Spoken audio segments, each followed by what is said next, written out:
रे ना रे ना आ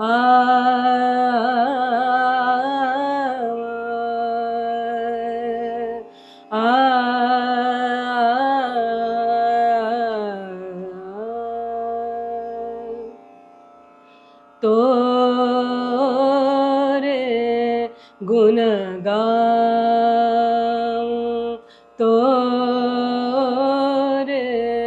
गुण गाऊं ध्यान समाऊं अंतर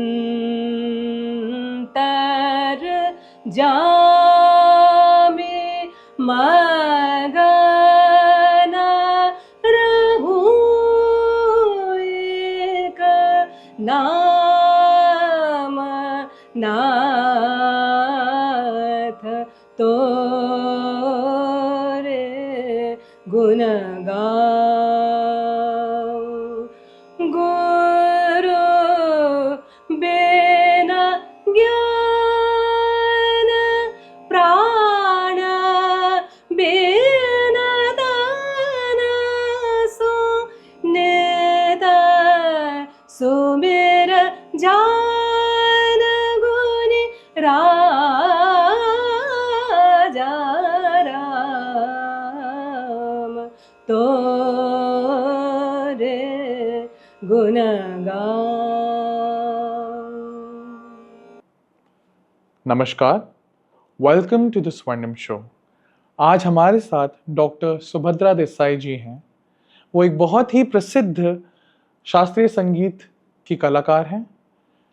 she is also a researcher, a scholar and a Guru who has performed on multiple stages across India and abroad.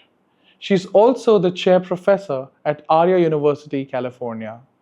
We are blessed to have her here today. A very warm welcome, ma'am. Thank you so much. Ma'am, it's an honour that आज आप हमारे साथ आई हैं। आपकी जो musical journey रही है, मैंने जब जाना वो कि आपने कैसे कितने स्टेजेस पे इंटरनेशनली नेशनली परफॉर्म करा है, तो मुझे ये एकदम लगा कि कैसे क्लासिकल म्यूज़िक को आपने इतना बढ़ावा दिया है। क्लासिकल म्यूज़िक की जो शुद्धता है उसको आपने कितना ही ज़्यादा और इनरिचिंग बनाया है for so many other people. So ma'am, thank you for coming to our show and thank you for sharing your experiences आज। तो मैम, सबसे पहली जो हम जर्नी की बात करते हैं म्यूज़िक, तो आई थिंक वो बचपन से ही शुरू करना अप्रोप्रिएट रहता है कि कैसे ये जर्नी, कहाँ से इसमें रुचि, कहाँ से हमें लगा कि हमें संगीत ही चुनना चाहिए जीवन में। तो मैम, उसके बारे में थोड़ा आप कुछ बताएंगे हमें? बिल्कुल। देखिए, मैं एक बंगाली परिवार से बिलोंग करती हूँ। मेरे पेरेंट्स, जब मैं 5 वर्ष की थी तो मुझे संगीत सिखाने के लिए मुझे किसी के पास ले गए और वहाँ से मेरी संगीत सीखना शुरू हुआ। फिर 3-4 साल बाद थोड़ी सी बड़ी हुई तो एक घर के पास इंस्टीट्यूट था, वहाँ भी ले गए। वहाँ पे भी 3-4 साल सीखा। लेकिन मैं ये समझती हूँ कि मेरा विधिवत शास्त्रीय संगीत की जो शिक्षा है वो गांधर्व महाविद्यालय नई दिल्ली में हुआ। और ये हुआ जब मैं 11-12 साल की थी और वहाँ सीखना शुरू हुआ। और वहाँ इतना सुंदर वातावरण था कि हर क्लास में कहीं संगीत, गाना, वोकल, कहीं सितार, कहीं तबला, कहीं वायोलिन, कहीं नृत्य, तो ऐसे ऐसे सिखाए जाते थे। तो मुझे बहुत अच्छा लगता था वहाँ जाना और इस तरह से सीखना शुरू हुआ और सीखना चलता रहा। और लगभग 13-14 साल की उम्र से मैं अपने गुरु के पास सीखना मेरा शुरुआत हो गया, पंडित मधुप मुदगल जी के पास। और हाँ, प्रोफेशनली म्यूज़िक ही करना है ऐसे पहले नहीं सोचा था, क्योंकि पढ़ाई लिखाई भी साथ चल रही थी। और मैंने संस्कृत में पीएचडी भी किया और एक कॉलेज में पढ़ाती भी थी।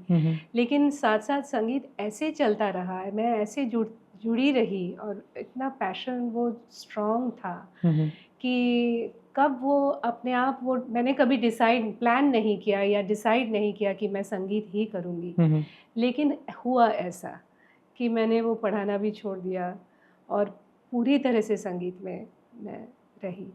तो इस तरह से नहीं मैम, ये बहुत बहुत अच्छी बात है कि शायद इस जर्नी को बहुत कम लोग शायद फॉलो कर पाते to the core of it, and ma'am आप तो इसको इतने बहुत ही इसको पूरा डिवोशन के साथ आप इसको निभा रहे हैं, तो उसका मुझे श्रेय जो है वो मेरे घर में मेरे पिता माता का है और मेरे गुरुजी का है, क्योंकि हाँ वो जी। इतना ऐसे सिखाते थे हम्म, कि हमको और कुछ दिखता नहीं था, हम्म। कि बस यही करना है, इसका अंत तक पहुंचना है।